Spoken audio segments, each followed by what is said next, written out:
Hello everyone, welcome back to my channel, and today I am finally watching the third episode of the ETERNAUT. Thank you everyone so much for your comments, all the information.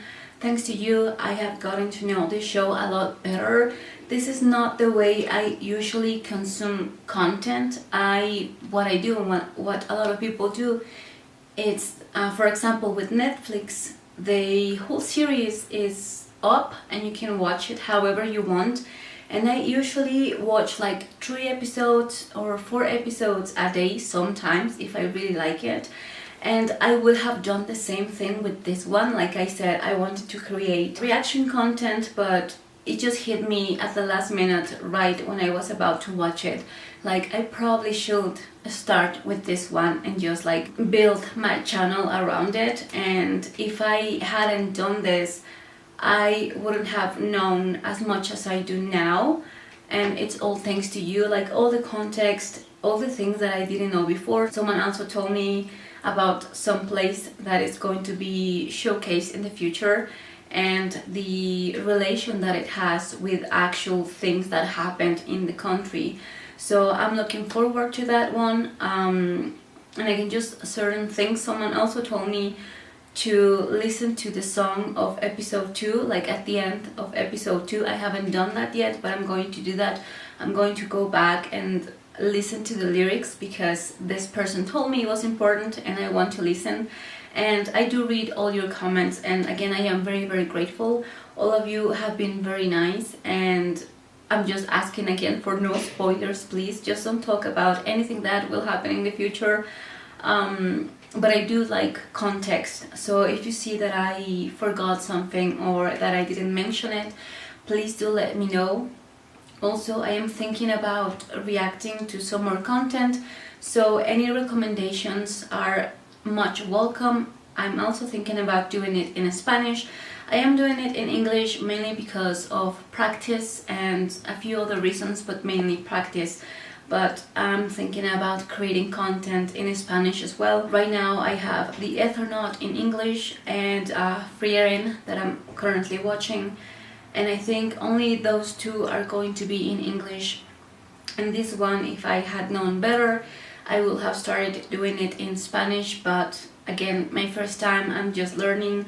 So yeah, I'm just very appreciative of everyone in the comments. You can comment in Spanish, you can comment in English, it's okay. And again, I really, really appreciate it.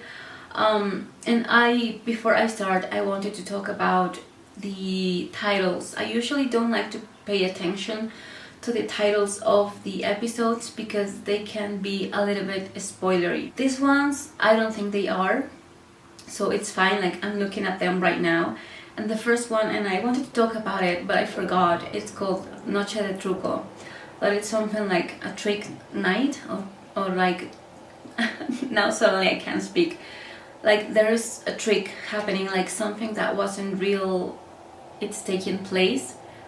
And that is confusing me a little bit. Like, since the time I saw the title, that was actually when I was starting to watch the second episode.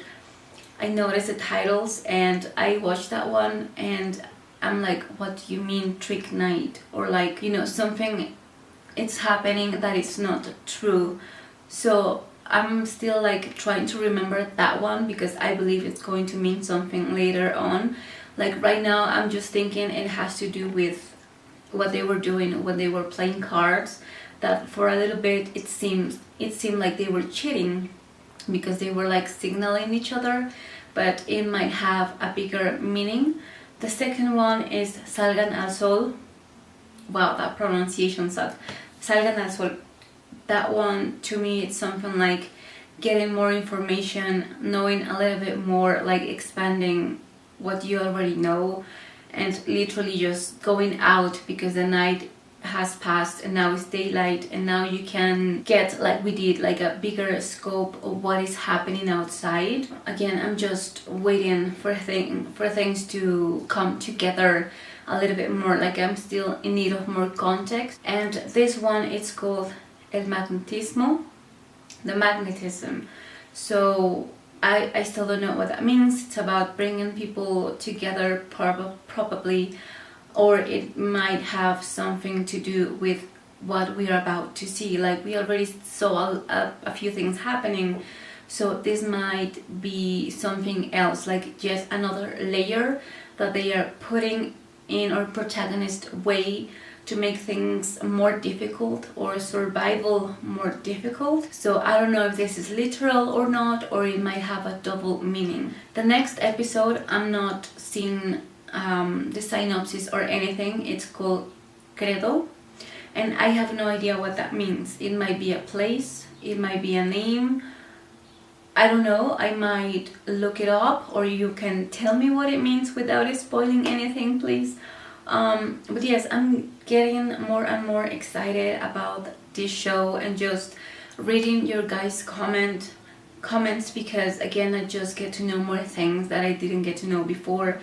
And just the thought about me just watching it without doing this, I would have missed so much. And I'm wondering about all the other series from all the other places that I have watched, that just a lot of things just flew over my head and I just quite didn't get. So again, I'm really excited about it. So far, as the storytelling goes, is quite interesting, very compelling. We are flooded with a lot of survival stories, post-apocalyptic stories, and it's very difficult for a story to still be genuine and original and just like captivating, and knowing that this is quite old, like this comic strip was written so long ago and still holds up so well, and that it actually inspired so many other sci-fi novels and stories and series, and pretty much like it created maybe not so much a new genre, but it helped it grow. It helped it become what it is now. So I get now the significance of this story. But again, do let me know if you want me to react to any series in particular. I am thinking about the OA, or is it AO? I think it's OA. I watched the first 2 episodes, I believe, and I didn't like it. But I think it's the same case with this one, because if you remember, I didn't like the first episode at first, and I had to continue to actually like understand it a little bit better and like it a little bit better. So that might be the case. So I might give it a chance. So if you have any recommendations, I'm all ears, and I'm ready to start watching the 3rd episode. Wish me luck, and yeah, let's just start. Is that the delivery girl? So this is where she said it wasn't supposed to be my delivery. It was supposed to be his. And it's so sad because, you know, like changing the subject, it's so sad because you know what is about to happen, and they look just so happy. They're just playing, living their life, listening to music. I love that she's just driving her bicycle like in the middle of the street. Here in Mexico, that would be like a death sentence. You cannot trust the traffic in here. Is that the same street? And that is an old car. And that's something that I noticed in the first episode, that there are a lot of older cars, and I didn't think it was going to come back or be important in any way, but now I see why. So they made it back. Oh, they have more masks. That's good. They got the radio working. Like, I knew they were going to be using the radio, and I bet they're going to find someone. I love that they are together again and everyone is fine. Yeah, I don't think help is coming. Yeah, that's his house. He's not living at all. He loves his stuff. He loves his house, and he's very paranoid. He's not living. But he can go with the fireman. I'm going to pause a little bit. Now, I didn't see it at first. Now I'm starting to get to know the characters a little bit better and who they are. But when Juan, I think it was the protagonist, mentioned that he needed a car to go look for their daughter, Tana was like, no, that's mine. Like, I immediately knew he was going to say no, because he is very, very attached to his things, and he is very paranoid and very scared.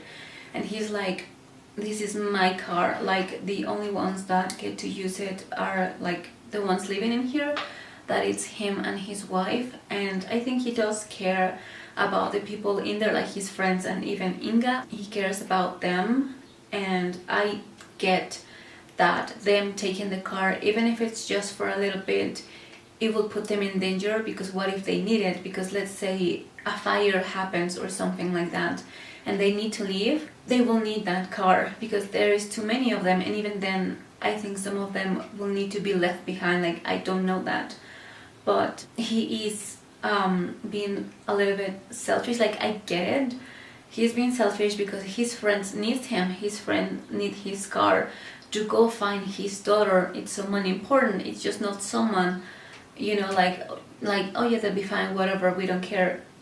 It's someone very important. And I bet Tano knows her as well. Clara is her name, I remember.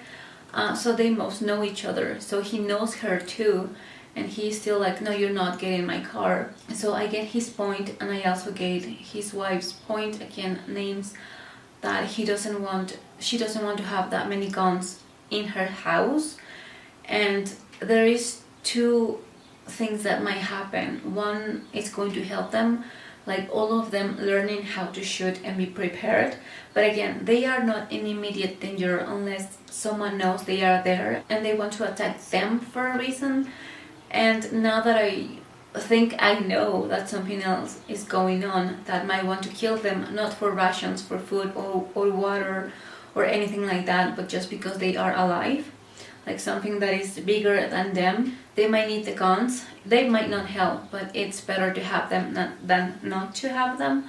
But also, if the people within the house start to fight each other, having guns is going to be really, really bad.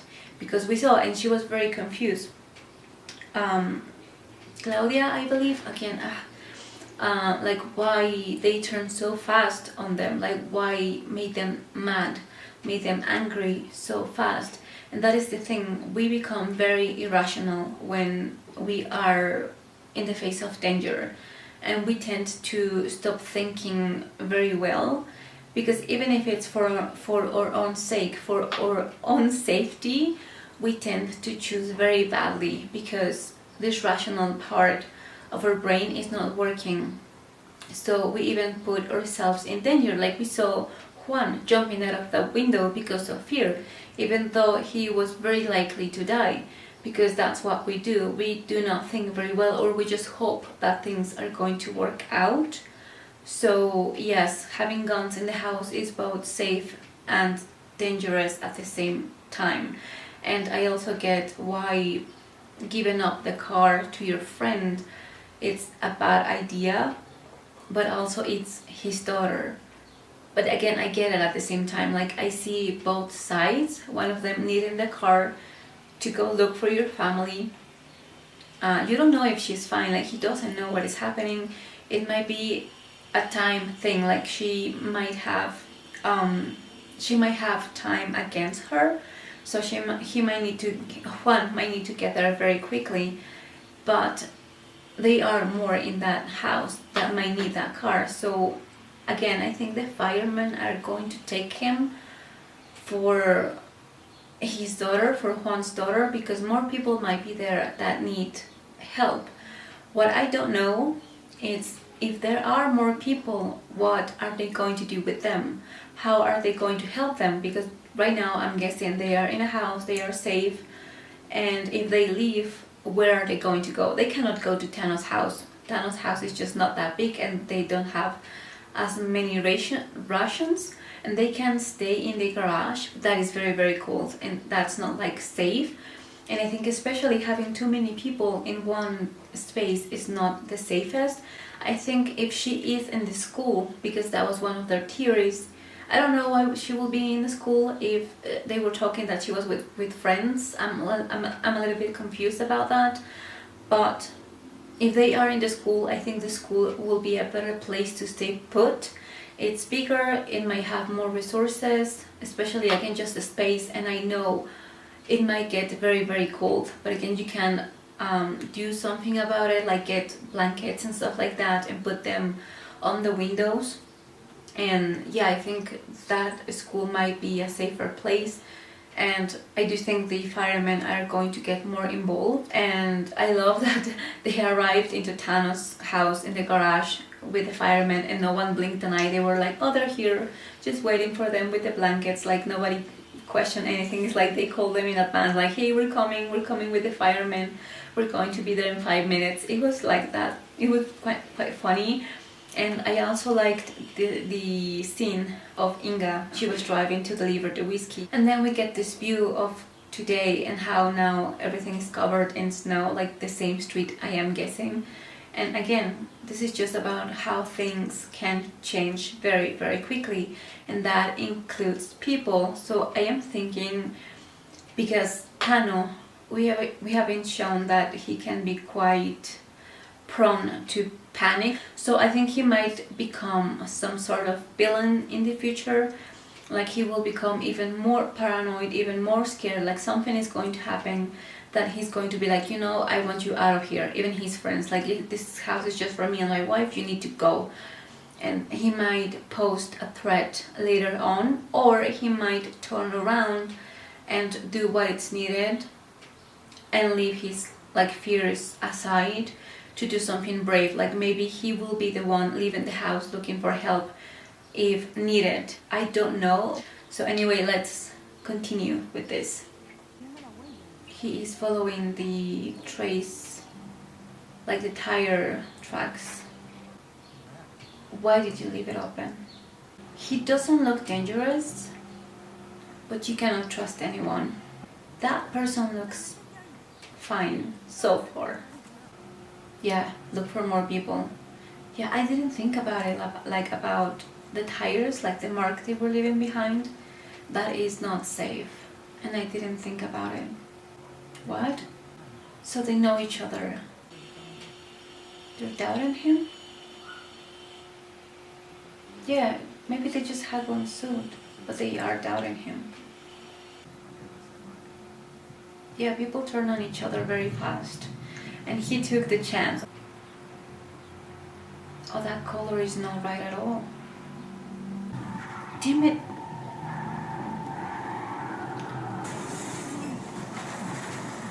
Now he crushed the car. I think it still works. It's gotta work. But now he's stuck. He needs to be older. He needs a hearing aid. Something tells me that him needing that is going to help him in some way. What is that light? So these other people know about it, and they've been on the look for cars already in that area. Okay, they left them alone. A figure, a plastic figure of a soldier. But is it standing on its own? And that's the guy that stole the Thanos car. What is that? I don't know. And there was also a type of sound. Yeah, from the street, but it was after the snow. When everyone was dying, there was still sound.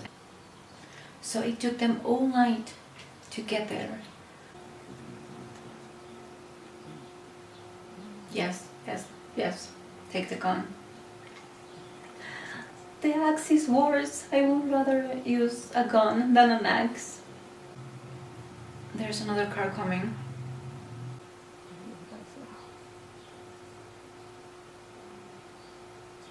Survivors killed. Wait, what? Why is he seeing that again? What? What? Wait, pause. What is happening? The first time I was trying to figure it out, when he was seeing those things, I thought that they might be premonitions, but I was just like playing around with the concept, because I thought that maybe he saw those things because his brain was running out of air, of oxygen, and that's why Juan was seeing that.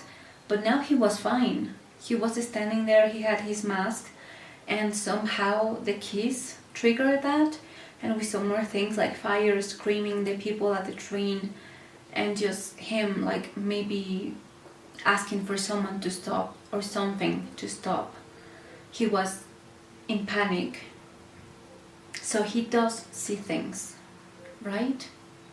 So there were noises, like again, as I just mentioned like a little bit ago, when the snow was falling, there were still sounds, even though people were dying actively at that moment, but you could still hear like some banging and stuff. So I don't know where that come from, but I kind of forgot about it until right now, when they were like, there is noise. First we saw like people, I think, smashing windows, because now I'm not even sure anymore. And the camera was panning out, like signaling that the noise is something that you should be looking out for, or something that is important in a way, maybe to avoid it or a sign of something else. And then we cut to Tano and his house and everyone in there, and they are like, what is that noise? Like, it shouldn't be any noise. And now Juan's seeing things, and we just got the information that he needs a hearing aid. So maybe because he cannot hear that well, it might have something to do with the sounds that are affecting him in a different way than everybody else, because of his hearing aid or just his bad hearing in general. And so he's maybe picking up things and visions that other people aren't because of that, because his hearing is not as good. So I believe he is now picking up things from the future, and it does look like a war, like something bigger is about to happen, and it's going to be way worse than just people fighting each other. That's what it looks like. And I do think he is going to end up in that hole and snow falling on him, and him somehow being immune for some reason. I don't know if the hearing would have anything to do with that, but something is definitely happening, and it's just happening to him. That's what I'm getting so far. Why? I don't know. Like, I truly have no idea. The visions, I'm thinking it's maybe because of the hearing, but him being immune. And when he got into the apartments in the past episode, he had snow on him, and it didn't look brown, it looked white. So I'm guessing it was because like it happened when he took off his suit, and it was dirty, let's just call it that way, because it's poisonous. Like, the snow it's quite poisonous. So he took it off, and some of the snow that was on the suit fell on his hand, and he didn't even feel anything. So does it have to touch you, or you have to breathe it in, or it has to be both? I don't know. But he is fine, and probably at some point he will have to face the outside without a mask, without a suit, either one of those, and he is going to be fine. He's going to know, or he is going to find out when he is in that hole in the ground. But why is he there? Like, someone put him there, but why? And I think it's very interesting that the lights of the car were illuminating this single soldier.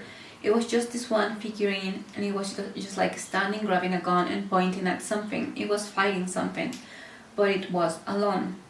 So I'm thinking that either like it signifies that whatever is happening, there is nothing they can do about it, because they are overpowered by whatever it is that is attacking them, or it's going to start an attack on them that is going to be more physical than now, like maybe body to body confrontation or something like that, or it's going to mean that just one of them is going to survive, and it's going to be by himself. I'm guessing it's one, because he is immune, I'm thinking, and he's going to end up alone trying to fight something that you cannot even see, because in the figurine you saw that it was pointing at something, but it was really nothing in there. So it's trying to fight something that is invisible, and you are alone. You have absolutely no backup, no idea of what it is that you are facing, and that you are doomed to fail.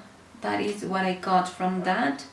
Maybe I am completely wrong, but yes, and I might have to watch this from the beginning just to get a better idea of what the hell is going on with the cars and with the people, because I am confused. I definitely missed things because there's just too many people, and why would you leave the car keys in the car? Like, I don't know.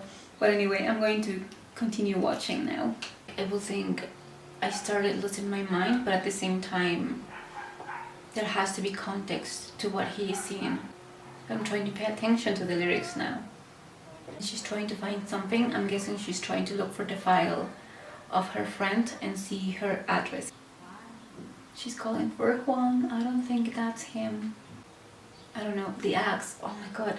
Why did you take the axe? That needs like close contact, and it's way more brutal than shooting someone. Like, for your own sake, a gun would have been better. What is that? Someone is trapped in there? Someone trapped someone in a closet?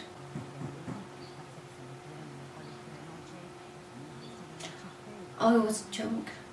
And that saved him. He looks very young. Oh my god. Don't tell him that. He's gonna think it was you. Okay. That sounds insane, but it's true. Yeah, he just told him a really crazy story, and yet he had to see it for himself. I guess he was lucky that they were right there outside of the window so he could see them. Oh, poor kid. So someone got there first and got what they could. Don't go, they might still be there. And they might be dangerous. A crowbar, that is very post-apocalyptic. You have to take the crowbar. Yeah, more people, and they have guns. Oh, it's them. We are neighbors.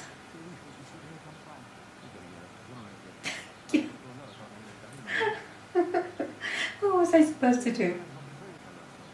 Close it how? The what? That was weakly. Were they outside by the pool? Oh no, he took them to his house. Wait, I'm going to pause. The kid lied, like he was smart. He was like, I need to go home, and instead of giving them the address of the girl, like I don't even know if he actually knew the girl, Luna, I believe, but he was like, I need to use them to get where I want because I cannot trust them. Like, I know what they want and I'm going to use that against them. And they get there and they see everyone outside by the pool dead, and of course Juan is very scared, like it's very likely that she's dead. And it took me like 2 seconds to be like, okay, that is his house then, and that's why he left the car, because he needed to see his family and they are all dead outside. So that is very, very sad. And I do wonder now if he does even know where their daughter is. Claudia is the name of the daughter. Clara is Juan's wife. So now I think they're going to keep the kid. They're going to adopt him, kind of. And now there is this council, and they are going to close this area of the city in the hopes that no one gets there. I don't think that's going to work. I think what I would have done is try to find as many people alive as possible. Just try to figure out who is where and how many people are alive in that area, and try to gather them into one place. And yeah, I don't like what they're doing, that he's like, nobody's coming in and nobody's coming out. You don't get to decide things like that in just like a day. You cannot make decisions for other people. Like, they are not the military, you know, and even then that is like a last resort thing, and I get this is very, very bad. And how are they going to impose that? I'm guessing with guns. I think it would have been smarter to just choose the one building, or like a set of buildings, like a small area, and then guard that instead of trying to like hold a huge portion of like the area that they are in. I don't know if I'm explaining myself correctly. Keep those people that choose to be there, instead of just like everyone that is inside the area that they just chose for some reason. So I don't know. Oh, there's someone on the radio. It is the same thing.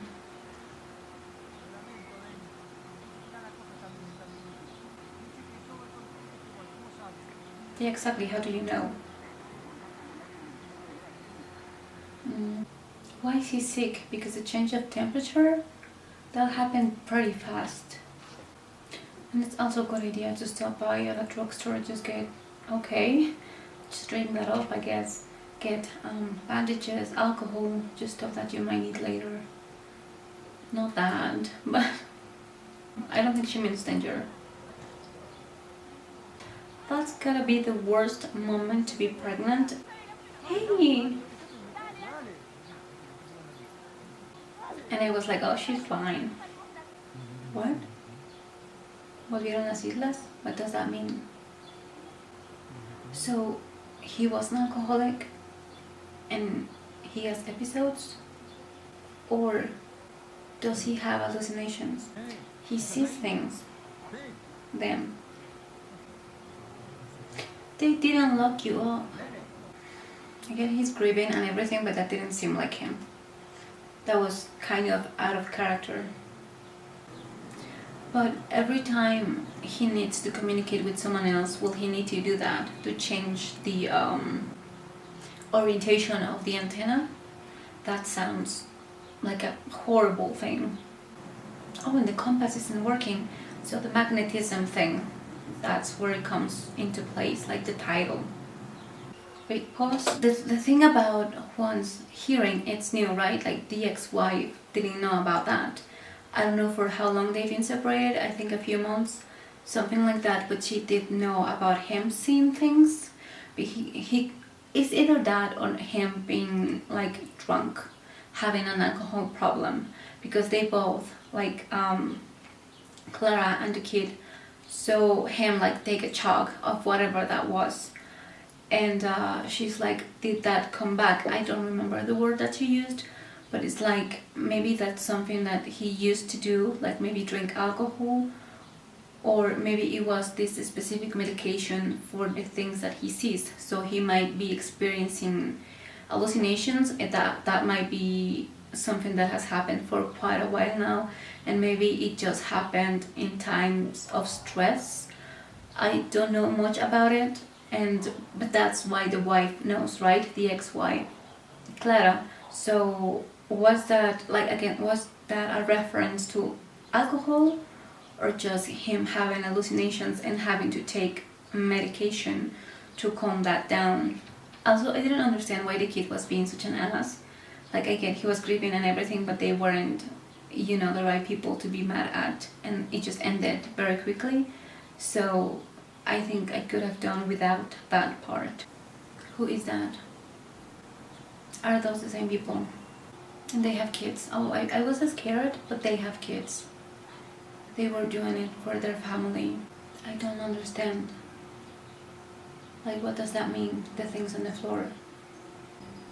So they forced a gate open, entered, and then did what? Oh, he's back at the train tracks. It seems to be very quiet. What is that? Was that just water? Like ice is forming inside because of the cold. And the sound was very weird. The sign, no one is in there anymore. Okay, they're back at Thanos. What happened to those people? Like, I know they gotta still be alive, especially because of that thing that was like kind of falling from the ice. That didn't seem water, it was like gooey or something. So I am thinking kind of aliens or something, because all of them were gone. Nobody like died. Maybe they died, but their bodies weren't there. So they were taken. They opened that gate. They got through there. They got the people in the train. Got all their things, threw them on the floor, and took the people themselves. But who and why? And I don't think that was human. He knows there's no help coming. His goddaughter. And he seems like he doesn't care. Who are you?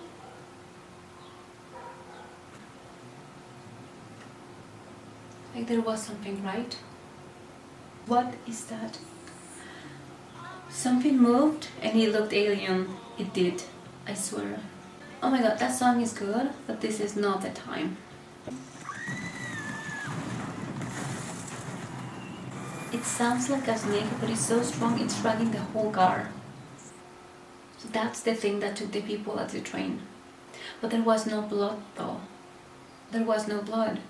And also I didn't see any like traces or footprints or anything on the snow.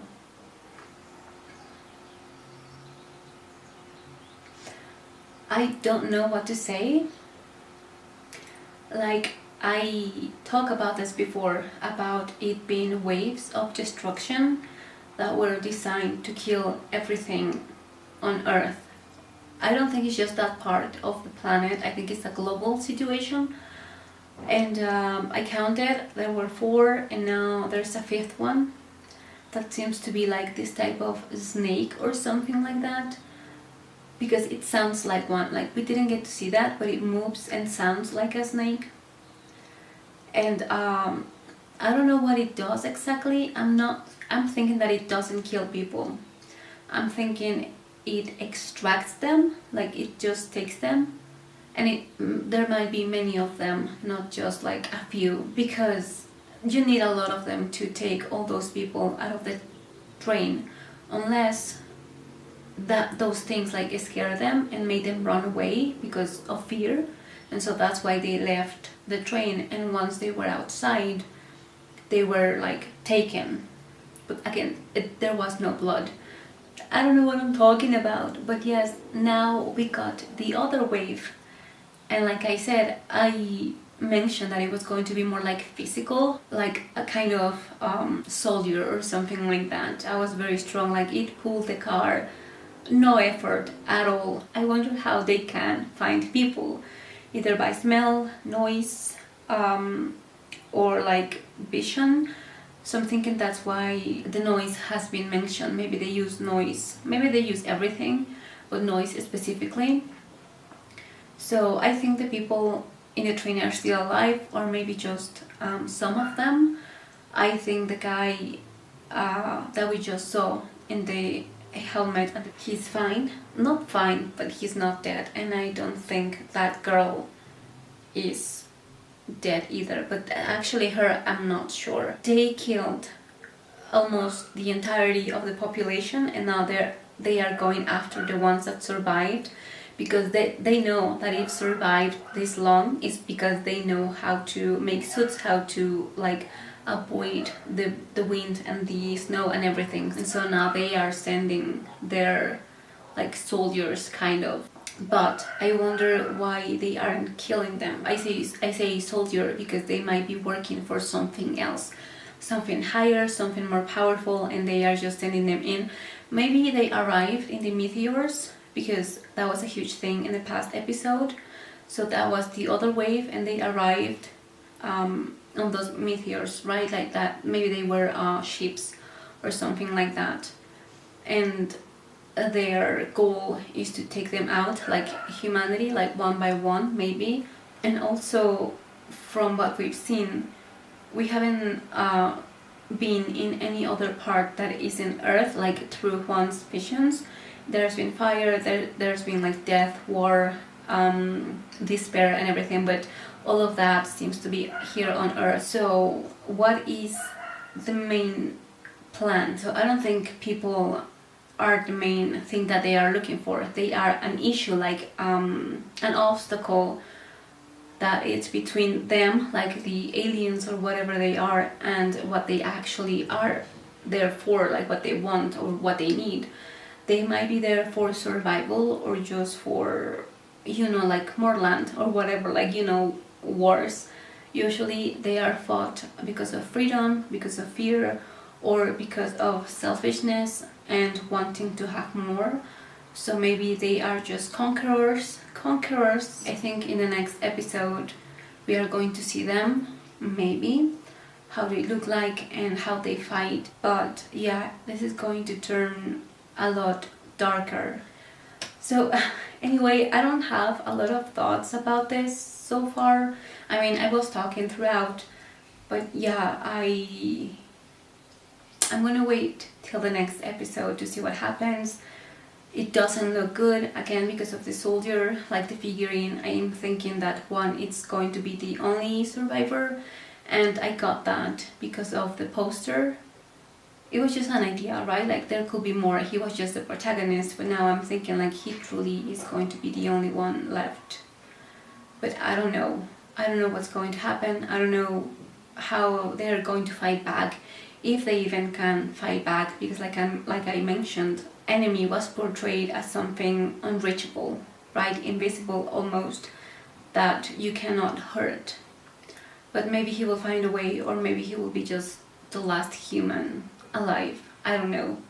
But yes, thank you so much for watching. Thank you so much for being here. I would love to know your thoughts about this episode in particular. What do you think about the characters and their evolution and their perspective on things, and how they are changing based on the new information that they're getting. Some of them are getting more cautious, some of them are getting more scared, some of them are in denial. So I get that, like the whole scope of feelings and everything that you can have, we get to see. And still, I think it's kind of funny, the need of control, like the guys that were like, oh, we're going to form this type of camp and no one is coming in or out, like they really think they still can do anything about what is happening. Like it reminded me a little bit of A Quiet Place, and maybe A Quiet Place was a little bit inspired by this series, like the comic strip, because the series wasn't there yet, it didn't exist, but the comic strip did. So maybe some of that was based on this. So you can get to survive, you are in danger all the time, but you get to survive for a longer time as long as you follow some rules. But is it worth it because you just get to live on, or is it worth it because in time you will find a way to fight back? Or is it worth it because maybe they will get what they need, whoever is there, and they will leave? And again, I'm very curious about one, and the alcohol thing, or the vision thing. Like I don't know which one is. Like please do let me know about that one, if it's not too much of a spoiler, just something if it happened in the past. Was it the alcohol, or was it the visions, or was he an alcoholic because of the visions? Like maybe he had this type of mental illness where he will hallucinate things, because again, the first time he was asleep, he passed out, but the second time he was awake and something triggered that, but it was just keys, and later on we see him and he's in the car and he's thinking about it. So anyway, this is the end of this video and I will be seeing you later. Bye.